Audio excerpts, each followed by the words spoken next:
20,000 টাকার বিমান টিকিট লাখ টাকায় কিনতে হচ্ছে বাহরাইন প্রবাসী বাংলাদেশিদের অস্বাভাবিক বৈষম্য নিরসনের দাবি। ইসরায়েলি হামলায় গাজায় 67 প্রাণহানি, প্যালেস্টাইন অ্যাকশন গ্রুপের উপর নিষেধাজ্ঞা প্রত্যাহারের দাবিতে লন্ডনে বিক্ষোভ। কিয়েভে রুশ হামলায় নিহত অন্তত 3 মস্কোর বাইরে পুতিনের সঙ্গে বৈঠকে বসতে প্রস্তুত জেলেনস্কি। নাইজেরিয়ার উত্তর পূর্বাঞ্চলে বোর্নো রাজ্যে সশস্ত্র গোষ্ঠীর হামলা, 6 সেনা সদস্য সহ নিহত অন্তত 63। এবং প্রেসিডেন্টের পদত্যাগের দাবিতে উত্তাল সার্বিয়া, পুলিশের সঙ্গে শিক্ষার্থীদের সংঘর্ষ, টিয়ার গ্যাস ও স্ট্যান্ড গ্রেনেড নিক্ষেপ।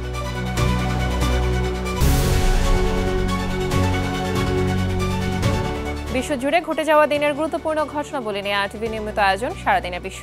আপনাদের সঙ্গে আছি আমি মাহবুবা জারিন্দানা। বাংলাদেশ থেকে মধ্যপ্রাচ্যের দেশগুলোতে যাতায়াতে বিমান ভাড়া অস্বাভাবিক হারে বেড়ে গেছে। বাহরাইনে যেতে গুনতে হচ্ছে লাখ টাকারও বেশি, কিন্তু দেশটি থেকে ফিরতে খরচ হচ্ছে মাত্র 20,000 টাকা। আকাশপথে যাওয়া এবং আসার ক্ষেত্রে ভাড়ার এমন অস্বাভাবিক বৈষম্যে ক্ষোভ জানিয়েছেন প্রবাসীরা। বাহরাইন থেকে আরও জানাচ্ছেন নাইমুর রহমান শান্ত। বাংলাদেশের শ্রমবাজারের অন্যতম গুরুত্বপূর্ণ দেশ মধ্যপ্রাচ্যের বাহরাইন। দেশটিতে যাতায়াতে বড় ধরনের ভাড়া বৈষম্যের শিকার হচ্ছেন প্রবাসীরা যে বিমানে দেশের ছুটিতে আসছেন বা ফিরছেন মাত্র 20,000 টাকা ভাড়ায়, সেখানে যাওয়ার পথে গুনতে হচ্ছে লাখেরও বেশি। রিটার্ন টিকিটের অস্বাভাবিক মূল্যবৃদ্ধির কারণে অনেক প্রবাসীকেই অসুবিধায় পড়তে হয়। কেউ বা আবার ধার দেনা করে কিনছেন ফেরার টিকিট। 1 বছর আগে এই বাংলাদেশে যাওয়ার টিকিট ছিল 50 দিনার, এখন সেই টিকিটের দাম 100 দিনার 90 দিনার হয়ে গেছে। আর আমাদের স্যালারি 120 দিনার, আর বাংলাদেশে আসার টাইমে টিকিট 300 দিনার আমরা পাই না।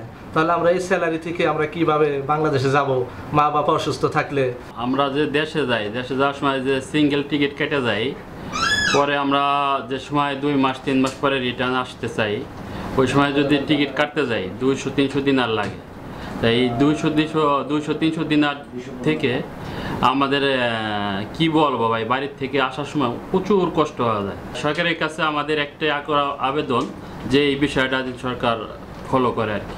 আমাদের আসলে এই জায়গা থেকে যাওয়ার জন্য কোনো সমস্যা হয় না। যাওয়ার সময় দেখা গেছে স্বল্প মূল্যের টিকিট পাওয়া যায়, বাট আমরা যখন আসার সময় 300, 350, 320 এরকম একটা টিকিটের দাম হয়। 300 দিনার একটা টিকিটের দাম হইলে আপনার 1 লাখ টাকার মতো চলে আসে। সরকারের কাছে আমাদের একটা আকুল আবেদন থাকবে, যাতে ইন্ডিয়া, পাকিস্তান এদের মতো স্বল্প মূল্যে যেন টিকিট আমরা পাই। ছোটো ভাইয়ের জন্য আসছিলাম টিকিট কাটতে, টিকিটের মূল্য দিকে তো আমি হতাশ। দেখতেছি যে বাংলা টাকা প্রায় 90,000, 1 লাখ টাকা মতো পড়ে যায়। এখন আমি কি করব? এখন বাংলাদেশ সরকারের কাছে আকুল আবেদন, এই টিকিট যাতে আমাদের সর্বনিম্ন করে দেয়। প্রবাসীদের অভিযোগ, একটি সিন্ডিকেট ইচ্ছামতো বিমান ভাড়া বাড়িয়ে দিচ্ছে আর তার খেসারত দিতে হচ্ছে সাধারণ মানুষকে। বাহরাইন প্রবাসী শ্রমিকরা জানাচ্ছেন, প্রতিবেশী দেশ ভারত কিংবা নেপাল থেকে তুলনামূলকভাবে অনেক কম দামে টিকিট পাওয়া গেলেও বাংলাদেশ থেকে ওই একই টিকিটের ফিরতি টিকিটের মূল্য 3 গুণ বেশি। চাহিদা বেশি আর সিট কম থাকায় ভাড়া বেড়েছে বলে জানান ট্রাভেল ব্যবসায়ীরা। তবে নানা অনিয়মের বিষয়েও স্বীকার করছেন তারা। টিকিটিং সেক্টরটা পুরো সিন্ডিকেটের আন্ডারে চলে গেছে, যার কারণে সিস্টেম আমরা কোনো সিট না পাওয়ার কারণে অধিক মূল্যে টিকিট ক্রয় করতে হচ্ছে। যেখানে পার্শ্ববর্তী দেশ ইন্ডিয়া থেকে একজন প্যাসেঞ্জার আসলে তাই সে আসতেছে ইন্ডিয়ান রুপিতে 20,000-25,000 টাকা দিয়ে, সামটাইম আরও কমের মধ্যে পাচ্ছি। সেক্ষেত্রে আমাদের বাংলাদেশ থেকে আসার ক্ষেত্রে একটা টিকিটের মূল্য পড়তেছে 80,000, 90,000, 1 লক্ষ টাকা। এক্ষেত্রে আমি আমাদের ঊর্ধ্বতম কর্মকর্তা যারা ক্ষমতায় আছেন তাদের প্রতি দৃষ্টি আকর্ষণ করে বলবো, আপনারা এই বিষয়টা একটু দেখবেন, আমাদের প্রবাসীদের কথা চিন্তা করে আপনারা যথাযথ ব্যবস্থা নেবেন।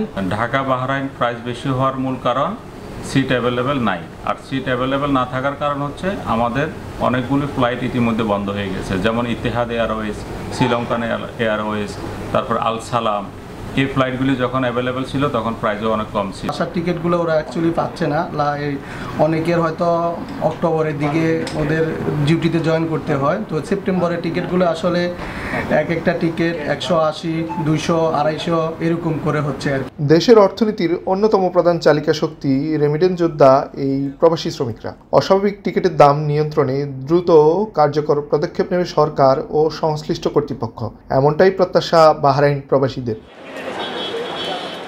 নাইমুর রহমান শান্ত, RTV, মানামা, বাহরাইন। ইসরায়েলি হামলায় ফিলিস্তিনের অবরুদ্ধ গাজা উপত্যকায় অব্যাহত রয়েছে মৃত্যুর মিছিল। গেল একদিনে নিহত হয়েছে আরও অন্তত 67 জন। উপত্যকায় মানবসৃষ্ট দুর্ভিক্ষ, আরব ফিলিস্তিনিদের অন্যত্র সরিয়ে নেয়া এবং হত্যার হুমকির মধ্যেই গাজা শহরের আরও একটি বহুতল ভবনে হামলা চালিয়েছে ইসরায়েলি বাহিনী। জাতিসংঘের শিশু বিষয়ক সংস্থা ইউনিসেফ বলছে, ইসরায়েলি অভিযানে গাজা থেকে ফিলিস্তিনিদের জোরপূর্বক বাস্তুচ্যুত করার অভিপ্রায় উপত্যকার প্রায় 10 লাখ মানুষের জন্য এক বিশাল হুমকি, যেখানে উপত্যকাটির জনসংখ্যার অর্ধেকই শিশু। শিশুদের নিয়ে কাজ করা মানবিক সংস্থা সেভ দ্য চিলড্রেন বলছে, গাজার প্রায় 23 মাসের ইসরায়েলি আগ্রাসনে গড়ে প্রতি ঘন্টায় প্রাণ হারিয়েছে অন্তত একজন শিশু। এমন পরিস্থিতিকে শোচনীয় হিসেবে বর্ণনা করেছে সংস্থাটি। যুক্তরাজ্যের লন্ডনে প্যালেস্টাইন অ্যাকশন গ্রুপের ওপর থেকে নিষেধাজ্ঞা প্রত্যাহারের দাবিতে পার্লামেন্ট স্কয়ারে বিক্ষোভ করেছেন প্রায় 1,500 মানুষ। এ সময় প্রায় 450 বিক্ষোভকারীকে গ্রেপ্তার করেছে পুলিশ। শনিবার ডিফেন্ড আওয়ার জুরিস নামক একটি ক্যাম্পেইন গ্রুপে বিক্ষোভ করে। তথ্যটি নিশ্চিত করেছে আন্তর্জাতিক সংবাদ সংস্থা আল জাজিরা। এদিকে লন্ডন পুলিশ সামাজিক যোগাযোগ মাধ্যম এক্সে জানায়, বিক্ষোভকারীরা পুলিশের ওপর অতর্কিত হামলা চালায়, ফলে পুলিশ লাঠিচার্জ করতে বাধ্য হয়। যুক্তরাষ্ট্রের ওয়াশিংটন ডিসিতে ট্রাম্পের ন্যাশনাল গার্ড মোতায়েনের প্রতিবাদে বিক্ষোভ করেছেন অবৈধ অভিবাসী ও ফিলিস্তিনি সমর্থকেরা। ডিসিতে টহলরত বাহিনী প্রত্যাহারের দাবির পাশাপাশি ক্ষুব্ধ বিক্ষোভকারীরা ট্রাম্পের সমালোচনা করে দিতে থাকেন বিভিন্ন স্লোগান। পাশাপাশি পোস্টারে ট্রাম্পকে বিদায় করো, ডিসিকে মুক্ত করো, স্বৈর শাসনের বিরুদ্ধে প্রতিরোধ গড়ে তোলো এমন প্রতিবাদী লেখা শোভা পায় বলে জানিয়েছে একাধিক আন্তর্জাতিক গণমাধ্যম। এদিকে ট্রাম্পের দাবি, অপরাধ নিয়ন্ত্রণে আনতেই গেল মাসে সেনা মোতায়েন করেছেন তিনি। তবে সমালোচকরা মার্কিন প্রেসিডেন্ট ডোনাল্ড ট্রাম্পের এমন পদক্ষেপকে ফেডারেল ক্ষমতার অপব্যবহার বলে আখ্যা দেন। ইউক্রেনের রাজধানী কিয়েভে রাতভর ড্রোন হামলা চালিয়েছে রাশিয়া। হামলায় নিহত হয়েছে অন্তত 3 জন, আহত হয়েছেন আরও 18 জন। রোববার ইউক্রেনের কর্মকর্তারা জানান, নিহতের মধ্যে 1 বছর বয়সী এক শিশুও রয়েছে। কিয়েভের সামরিক প্রশাসনের তরফে বলা হয়, ধ্বংসস্তূপ থেকে শিশুটির মরদেহ উদ্ধার করা হয়। শনিবার রাতে রাশিয়ার করা ড্রোন হামলায় কিয়েভের পূর্ব ও পশ্চিমাঞ্চলের বেশ কয়েকটি বহুতল আবাসিক ভবনে আগুন ধরে যায়। ঘটনায় অন্তঃসত্ত্বা এক নারী সহ আহত আরও 2 জনকে হাসপাতালে ভর্তি করা হয়। এই হামলার বিষয়ে মস্কোর তরফে তাৎক্ষণিকভাবে কোনো মন্তব্য পাওয়া যায়নি। মস্কোতে রুশ প্রেসিডেন্ট ভ্লাদিমির পুতিনের শান্তি আলোচনায় প্রস্তাব সরাসরি নাকচ করে দিয়েছেন ইউক্রেনীয় প্রেসিডেন্ট ভলোদিমির জেলেনস্কি। যতদিন যুদ্ধ চলবে ততদিন মস্কোতে না যাওয়ার ঘোষণা দিয়েছেন তিনি। শুক্রবার সন্ধ্যায় প্রকাশিত এবিসি নিউজের এক সাক্ষাৎকারে জেলেনস্কি মস্কোকে সন্ত্রাসীর রাজধানী আখ্যা দিয়ে বলেন, ইউক্রেনে রুশ বাহিনী লাগাতার ক্ষেপণাস্ত্র হামলার মুখে তিনি মস্কো যেতে পারেন না। তবে অন্য কোথাও যে কোনো ফরম্যাটে পুতিনের সঙ্গে বৈঠকে বসতে প্রস্তুত এই ইউক্রেনীয় নেতা। এদিকে রাশিয়া ইউক্রেন যুদ্ধ সমাধানে নিজের ব্যর্থতা স্বীকার করেছেন মার্কিন প্রেসিডেন্ট ডোনাল্ড ট্রাম্প। সম্পর্কের ঘনিষ্ঠতা থাকা সত্ত্বেও পুতিনকে রাজি করানো যায়নি বলে জানিয়েছেন তিনি। নাইজেরিয়ার উত্তর পূর্বাঞ্চল বোর্নো রাজ্যে সশস্ত্র গোষ্ঠীর হামলায় অন্তত 63 জন নিহত হয়েছেন। শুক্রবার রাতে দারুল জামাল শহরে হামলার ঘটনা ঘটে। নিহতদের মধ্যে 6 জন সেনা সদস্য ছিলেন। তথ্যটি নিশ্চিত করেছে আন্তর্জাতিক বার্তা সংস্থা AFP। রাজ্যটির গভর্নর বাবাগানা জুলুম দুঃখ প্রকাশ করে জানায়, এই সম্প্রদায়কে কয়েক মাস আগে পুনর্বাসন করা হয়েছিল। এদিকে পরিস্থিতি সামাল দেওয়ার জন্য নাইজেরিয়ার সেনাবাহিনী অপর্যাপ্ত বলে ফরেস্ট গার্ডস নামক নবগঠিত একটি বাহিনী মোতায়েন করা হয়েছে বলে জানান তিনি। প্রেসিডেন্টের পদত্যাগের দাবিতে বিক্ষোভে উত্তাল সার্বিয়া। বিক্ষোভকারীদের দমাতে টিয়ার গ্যাস ও স্ট্যান্ড গ্রেনেড ছোড়ে পুলিশ। এরপরই সংঘর্ষ হয় পুলিশ ও শিক্ষার্থীদের মধ্যে। বার্তা সংস্থা রয়টার্স বলছে, স্থানীয় সময় শুক্রবার দেশের একটি বিশ্ববিদ্যালয় ক্যাম্পাসে এই ঘটনা ঘটে। বিক্ষোভকারীরা ক্যাম্পাসে সমবেত হয়ে প্রেসিডেন্ট আলেকজান্ডার ভুচিচের পদত্যাগ ও আগাম নির্বাচনের দাবিতে স্লোগান দেয়। বিক্ষোভকারীরা নির্বাচন চাই, নির্বাচন ঘোষণা করো এসব প্ল্যাকার্ড হাতে নিয়ে বিক্ষোভ করে। গেল নভেম্বরে সংস্কারাধীন একটি রেলওয়ে স্টেশনের ছাদ ধসে পড়ে নিহত হয় 16 জন। এই ঘটনায় সরকারের বিরুদ্ধে জনগণের ক্ষোভ স্ফুলিঙ্গ হিসেবে কাজ করে। তাদের অভিযোগ, অবকাঠামোগত দুর্নীতি ও অবহেলার কারণেই এ ঘটনা ঘটেছে। এরপর থেকে সার্বিয়া জুড়ে শুরু হয় বিক্ষোভ। পাকিস্তানের বন্যায় দক্ষিণ পাঞ্জাব প্রদেশের মুলতানে উদ্ধারকারীদের বহনকারী একটি নৌকা ডুবে গেছে। এতে অন্তত 5 জন নিহত হয়েছেন। শনিবার উদ্ধার কাজের সময় তীব্র স্রোতের ধাক্কায় এই ঘটনা ঘটে। দেশটির দুর্যোগ ব্যবস্থাপনা কর্তৃপক্ষের বরাতে তথ্যটি নিশ্চিত করেছে বার্তা সংস্থা আল জাজিরা। এদিকে পাঞ্জাবের ত্রাণ কমিশনার নাবিল জাভেদের তথ্য মতে রাভি, শতদ্রু ও চেনাব নদীর বন্যায় প্রায় 4100টি গ্রাম ক্ষতিগ্রস্ত হয়েছে। এর ফলে অন্তত 20 লাখ মানুষ গৃহহীন অবস্থায় আছেন। জাতিসংঘের পরিসংখ্যান অনুসারে মৌসুমী বন্যায় জুন থেকে এখন পর্যন্ত দেশটিতে প্রায় 900 জন নিহত হয়েছে। ভারতে ঝুলন্ত বাহন দুর্ঘটনায় প্রাণ গেছে 6 শ্রমিকের। দেশটির গুজরাট রাজ্যের 5 মহল জেলার পাভাগার মন্দিরের কাছে ভয়াবহ এই দুর্ঘটনা ঘটে। জানা যায় শনিবার দুপুরের দিকে পণ্যবাহী ট্রলিটি তার ছিঁড়ে নিচে পড়ে যায়, আর এরপরই এই ঘটনা ঘটে। নিহতদের মধ্যে আছেন লিফট অপারেটর ও শ্রমিক। সাধারণের যাতায়াতের জন্য ঝুলন্ত বাহনের ব্যবস্থা থাকলেও খারাপ আবহাওয়া থাকায় ওই দিন এই পরিষেবা বন্ধ ছিল। তবে পণ্য পরিবহন কাজের জন্য ট্রলিটি সচল রাখা হয়। স্থানীয় প্রশাসন জানায় নিহতদের মরদেহ উদ্ধার করে ময়নাতদন্তের জন্য পাঠানো হয়েছে। ঘটনার কারণ অনুসন্ধানে এরই মধ্যে তদন্ত শুরু হয়েছে। সংশ্লিষ্ট বিশেষজ্ঞরা বলছেন, নিয়মিত রক্ষণাবেক্ষণ ও নিরাপত্তা নিশ্চিত না হলে ঝুলন্ত বাহন প্রাণঘাতী হয়ে উঠতে পারে। রাজ্য সরকারের তরফে জানানো হয়, যাত্রীদের নিরাপত্তার স্বার্থে ঝুলন্ত বাহন পরিষেবার সামগ্রিক পর্যালোচনা করা হবে। ভারতের উপর ট্রাম্প প্রশাসনের অতিরিক্ত শুল্ক আরোপের জেরে তলানিতে পৌঁছায় ভারত যুক্তরাষ্ট্র সম্পর্ক। ট্রাম্পের পাত্তা না পেয়ে ভারতীয় প্রধানমন্ত্রী যখন শি জিনপিং এর দুয়ারে, তখনই হুঁশ ফিরে পেলেন মার্কিন প্রেসিডেন্ট ডোনাল্ড ট্রাম্প। তাই বন্ধু মোদিকে হারানোর শঙ্কায় একটু বাঁকাভাবেই ট্রাম্প বললেন, চীনের বলয়ে ভারতকে হারিয়ে ফেলেছেন তিনি। সত্যিই কি চীনের অন্ধকারে ভারতকে হারাচ্ছে যুক্তরাষ্ট্র? ভারতের সঙ্গে পুরনো সন্ধি জোড়া লাগাতে এখন কি করবেন মার্কিন প্রেসিডেন্ট? এরই উত্তর খুঁজেছেন ইমতিয়াজ আহমেদ। ভারতের প্রধানমন্ত্রী নরেন্দ্র মোদীর চীন সফরের পর নড়ে চড়ে বসেছেন মার্কিন প্রেসিডেন্ট ডোনাল্ড ট্রাম্প। শুক্রবার তীর্যকভাবে ট্রাম্প বলেন, যুক্তরাষ্ট্র ভারত ও রাশিয়াকে চীনের অন্ধকারে হারিয়ে ফেলেছে।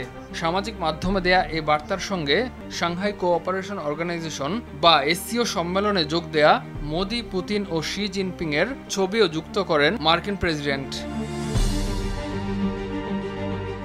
যদিও প্রেসিডেন্ট ট্রাম্পের এই মন্তব্যকে ইতিবাচক হিসেবেই দেখছে ভারত, তাই এই প্রথম ট্রাম্পের মন্তব্যের প্রেক্ষিতে প্রতিক্রিয়া ব্যক্ত করেন ভারতের প্রধানমন্ত্রী।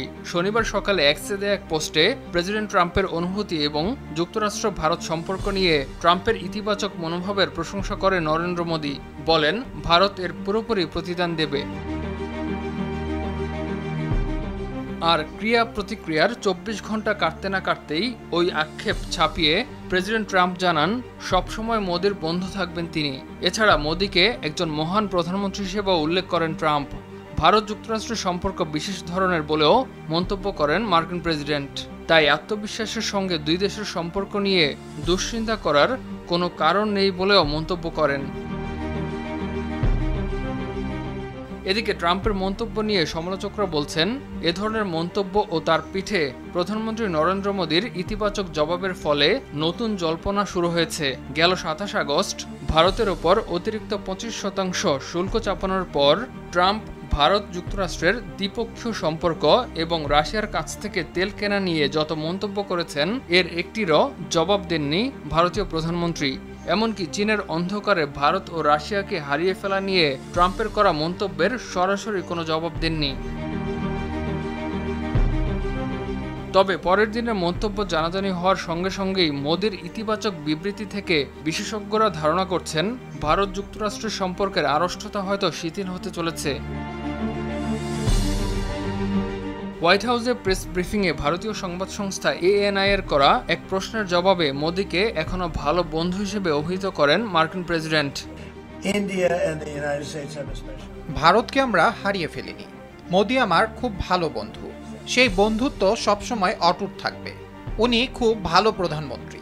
যুক্তরাষ্ট্র ও ভারতের মধ্যে এক বিশেষ সম্পর্ক আছে, ভয়ের কিছু নেই। অবশ্য এ সময় রাশিয়া থেকে ভারতের তেল কেনা নিয়ে নিজের হতাশার কথাও গোপন করেনি ট্রাম্প। ট্রাম্পের এই কথোপকথন সামাজিক মাধ্যমে আসার সঙ্গে সঙ্গেই ভারতের প্রধানমন্ত্রী নরেন্দ্র মোদী মার্কিন প্রেসিডেন্ট সম্পর্কে তার বার্তা পাঠান। সে বার্তার পরই ভারতের পররাষ্ট্রমন্ত্রী এস জয়শঙ্কর জানান, ট্রাম্পের সঙ্গে মোদীর রসায়ন চমৎকার। যুক্তরাষ্ট্রের সঙ্গে সম্পর্ককে প্রধানমন্ত্রী অসম্ভব গুরুত্ব দেন। প্রেসিডেন্ট ট্রাম্পের সঙ্গেও প্রধানমন্ত্রী মোদীর ব্যক্তিগত সম্পর্ক ও রসায়ন খুব ভালো। আমরা যুক্তরাষ্ট্রের সঙ্গে কথাবার্তা চালাচ্ছি, তাই এই পরিস্থিতিতে এর চেয়ে বেশি কিছু বলতে পারছি না। যুক্তরাষ্ট্র ভারত সম্পর্কহানির কারণ রাশিয়া থেকে সস্তায় ভারতের তেল কেনা। যুক্তরাষ্ট্র মনে করে তেল কেনার মধ্য দিয়ে ইউক্রেনে যুদ্ধ চালাতে রাশিয়াকে সাহায্য করছে ভারত। তেল বিক্রির অর্থই হয়ে দাঁড়িয়েছে রাশিয়ার যুদ্ধের রসদ। আর সে কারণে ট্রাম্পের সহযোগীরা রাশিয়া ইউক্রেন যুদ্ধকে মোদির যুদ্ধ বলেও আখ্যা দেন। ইমতিয়াজ আহমেদ, RTV। আর এরই সাথে শেষ করছি সারাদিনের বিশ্ব। RTVর সাথে সংযুক্ত থাকুন, মতামত জানান RTVর সামাজিক যোগাযোগ মাধ্যমগুলোতে।